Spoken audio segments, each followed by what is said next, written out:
Angola, le journaliste d'investigation Raphaël Marquez, longtemps considéré comme la bête noire du régime de Luanda, a été récompensé pour son combat contre la corruption. On en parle dans cette édition. Au Burkina Faso, après l'attaque du convoi de la société minière canadienne Semafo, qui a fait au moins 38 morts et des dizaines de blessés, le président Kaboré s'est adressé à la nation. Un deuil de 3 jours annoncé. Et puis aux États-Unis, Donald Trump n'est pas au bout de ses ennuis judiciaires. La Cour suprême américaine l'a condamné à une amende de 2 millions de dollars pour avoir utilisé en 2016 sa fondation à des fins personnelles.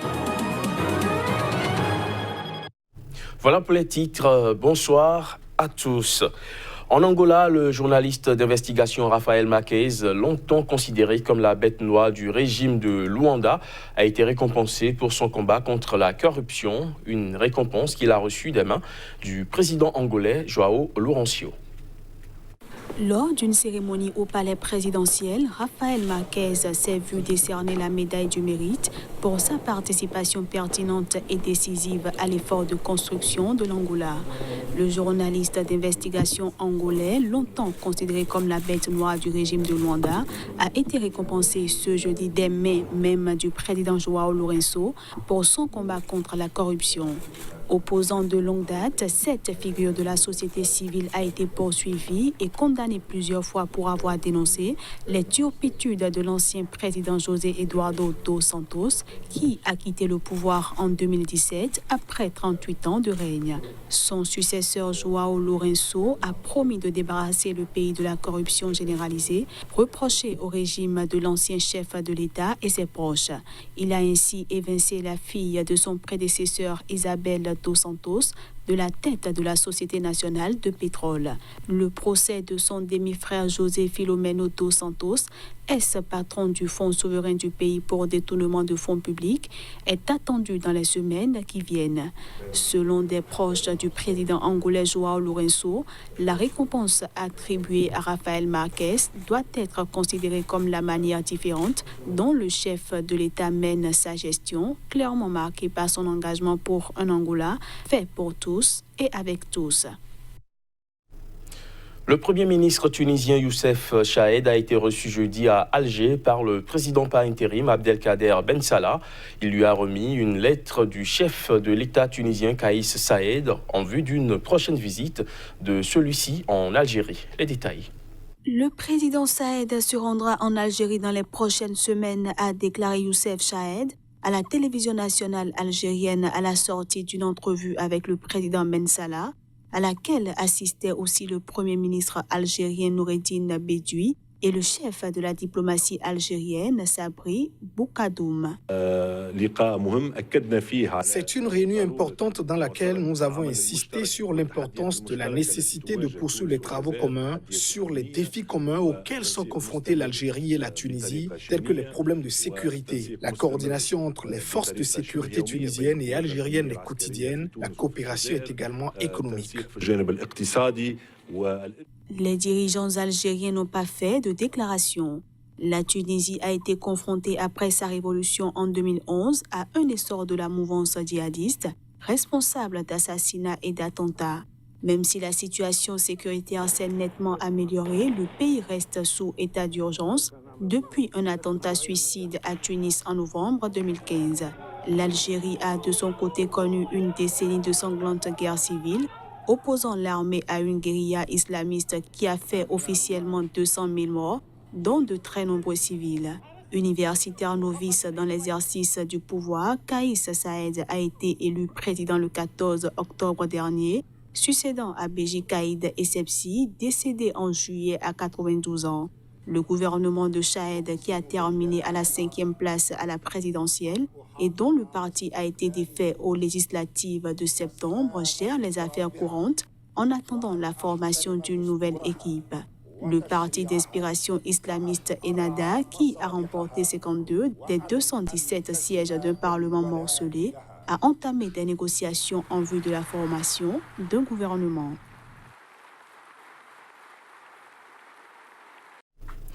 En bref, sur l'île Maurice, la coalition du Premier ministre sortant Pravin Junio arrive en tête des élections législatives selon les premiers résultats partiels. Les dépouillements portant sur plus de 20% des bulletins donnaient une large avance à l'Alliance mauricienne, composée du mouvement socialiste mauricien du Premier ministre et du mouvement libérateur. Selon les chiffres communiqués par la commission électorale, l'Alliance du Premier ministre sortant obtiendrait 30 sièges contre 13 à l'Alliance nationale, une coalition de centre-gauche, et 8 au mouvement militant mauricien. Il faut dire que toutes les circonscriptions n'étaient pas encore prises en compte et 9 sièges n'étaient pas pourvus dans ce décompte qui devait encore évoluer. Un nouveau délai de 100 jours a été accordé au président sud-soudanais Salva Kiir et le chef rebelle Riek Machar pour la formation d'un gouvernement d'union. Selon un communiqué du ministère ougandais des Affaires étrangères, la période de pré-transition qui devait commencer le 12 novembre sera prolongée de 3 mois. Les principaux belligérants du conflit sud-soudanais, le président Salva Kiir et le chef rebelle Riek Machar, et les représentants de pays de la région, au premier rang desquels le président ougandais Yoweri Museveni, se sont accordés pour étendre la période de pré-transition de 100 jours à compter du 12 novembre. Cette décision a été prise à l'issue de la réunion qui s'est tenue à Entebbe, non loin de la capitale ougandaise. Outre les 100 jours supplémentaires, les parties ont convenu de faire un point de la situation au bord de 50 jours à compter du 12 novembre, mais également de se pencher sur le statut de Riek Machar, qui vit actuellement en exil à Khartoum et dont les mouvements sont limités. Les États-Unis, un soutien de poids du Soudan du Sud, ont exprimé leurs exaspérations liées à ce délai supplémentaire en menaçant de revoir leurs relations avec le gouvernement sud-soudanais. Salva Kiir et Riek Machar avaient surmonté la profonde défaillance qui les oppose et cédé à la forte pression de la communauté internationale pour signer en septembre 2018 à Addis Abeba un nouvel accord de paix accompagné d'un cessez-le-feu qui a été globalement bien respecté. Mais plusieurs points clés de cet accord de paix n'ont pas enregistré de progrès tangibles, faisant peser le risque d'un échec de l'accord et d'une reprise des combats à grande échelle dans ce pays en proie à une guerre civile depuis 2013. Au Burkina Faso, après l'attaque du convoi de la société minière canadienne Semafo, qui a fait au moins 38 morts et des dizaines de blessés, le chef de l'État, Roch Marc Christian Kaboré, qui a présidé une réunion de crise jeudi, s'est adressé à la nation. Entre autres décisions, un deuil de 3 jours a été annoncé par le gouvernement. Les images. Au Burkina Faso, après l'attaque d'un convoi de la société minière canadienne Semafo, qui a fait au moins 38 morts et des dizaines de blessés, le chef de l'État, Roch Marc Christian Kaboré, qui a présidé une réunion de crise ce jeudi matin, s'est adressé à la nation. Le président du Faso a traité cette attaque du convoi des travailleurs de la société minière Semafo de barbarie inqualifiable, lâchement menée par des individus armés non identifiés. Je décrète à compter du 8 novembre 2019 à 0 heure un deuil national de 72 heures. Durant ces 72 heures, j'invite chaque Burkinabé au recueillement et à l'introspection pour affermir sa foi en l'unité, à la cohésion et à la paix dans notre pays. En même temps qu'il engage les forces de défense et de sécurité burkinabé à traquer et combattre, sans concession les terroristes et tous leurs complices, Roch Marc Christian Kaboré estime que seule une mobilisation générale pourra venir à bout du terrorisme au Burkina Faso. J'ai ordonné le recrutement de volontaires pour la défense de la patrie dans les zones sous menace. Seule une mobilisation générale des fils et des filles de la nation, sans considération de région, d'ethnie, d'opinion politique et de confession religieuse, est à même de vaincre ces meurtriers sans foi ni loi qui rêvent de soumettre notre patrie et notre peuple courageux à leur dictat machiavélique. Quant à l'appel à l'union sacrée pour sauver le pays, le chef de file de l'opposition souligne que même si cette responsabilité est collective et engage tous les Burkinabés, elle incombe d'abord et avant tout à ceux qui sont aux affaires et c'est à eux de prendre les mesures fortes qui s'imposent. Des représentants du gouvernement burkinabé rencontrent les familles des victimes de l'attaque du convoi de la mine de Semafo à Ouagadougou.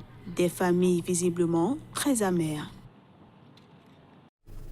Une délégation du patronat hollandais en tournée en Afrique de l'Ouest a fait escale à Cotonou au Bénin. Elle a été reçue par le bureau exécutif du Conseil national du patronat du Bénin, occasion pour les deux parties de resserrer les liens d'amitié et de coopération. Le CNP est très sensible à tout ce que le patronat hollandais, à travers le DECP, depuis l'année dernière, fait pour nous. Vous organisez aussi des formations au profit des membres des organisations d'entrepreneurs, d'employeurs, dont le CNP Bénin, pour contribuer largement au renforcement des capacités des membres de la direction exécutive et par surcroît à l'amélioration de l'offre de services aux membres. À travers ces différents thèmes de formation, comme le dialogue social, le plaidoyer, la bonne gouvernance et autres, l'institution se trouve honorée et rehaussée. C'est une visite courte et vite d'une semaine où on fréquente 4 pays, mais par contre, il est très clair que c'est un moment où on peut dire voilà la coopération jusqu'à ce moment. Et pour discuter en même temps, aujourd'hui, qu'est-ce qu'on va faire encore de plus pendant le programme de SCP qui dure jusqu'à 2022. Mais je suis sûr que ça va continuer après. Voilà. Hors du continent africain, nous sommes aux États-Unis où Donald Trump n'est pas encore au bout de ses ennuis judiciaires. Une juge de la Cour suprême américaine a condamné le président à une amende de 2 millions de dollars. Il lui est reproché d'avoir utilisé en 2016 sa fondation à des fins personnelles. Reportage. Le procureur de l'État de New York avait attaqué la fondation et ses administrateurs en juin 2016, affirmant que Donald Trump avait utilisé cette organisation à des fins personnelles et non pour faire œuvre de charité. Bien que le président américain ait plusieurs fois assuré qu'il ne transigerait pas dans ce dossier, il a bien conclu, ainsi que 3 de ses enfants, un accord amiable avec la procureure pour mettre fin à la procédure selon des documents versés au dossier. Les 2 800 000 $ levés lors du gala n'ont fait que transiter par la fondation, utilisée comme instrument de la campagne de Donald Trump. Pour sanctionner les manquements de Donald Trump à ses obligations en tant qu'administrateur de la fondation, une juge de la Cour suprême de l'État de New York a condamné le président des États-Unis à verser 2 millions de dollars de dommages-intérêts. Les fonds seront versés à 8 associations caritatives, ont indiqué les services de la procureure James dans un communiqué. La fondation a été officiellement dissoute en décembre 2018. Fin de ce JT, merci de l'avoir suivi.